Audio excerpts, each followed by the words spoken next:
but everybody's in the same boat.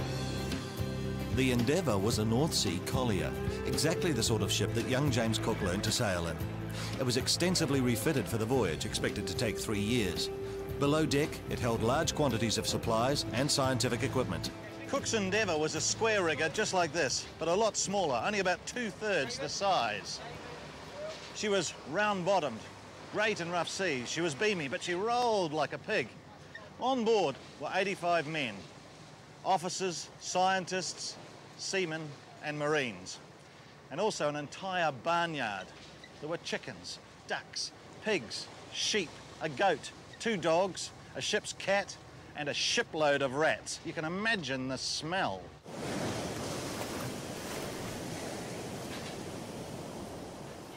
Cook tried sailing in here at Tolaga Bay, but the wind was against him, so he continued up to a place he thought the Maori called Tegadu. Tegadu was in fact a Naura Bay, where the local Hawaiki people greeted the visitors with caution and curiosity. The Endeavour anchored for 2 days, and the crew wandered freely ashore. But it was madness trying to get 200-kilo water barrels out through the surf. So the Hawaiki directed Cook back to Tolaga Bay to a hidden cove, sheltered from the wind and the waves. And it's here the spirit of New Zealand drops me off. I won't see her again until the end of my voyage.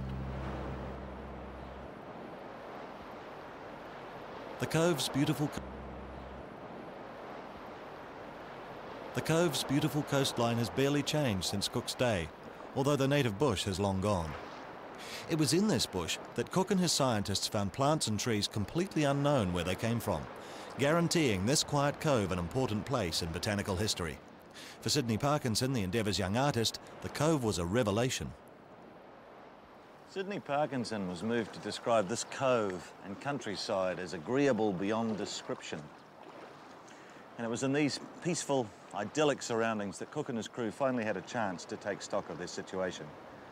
And Cook himself walked all around these hills, observing Maori life close at hand. The Endeavour stayed at anchor for a week, trading fish with the Maori and loading water, firewood, and the wild herbs that Cook called scurvy grass. The Tahitian high priest Tupaia chose not to sleep aboard the Endeavour, but camped up here in what's still called Tupaia's Cave. Tupaia was a big hit with the locals here. He used to sit in his cave here with them and swap stories. And it was largely due to his relationship with the local iwi that Cook and his crew had such a pleasant and peaceful stay.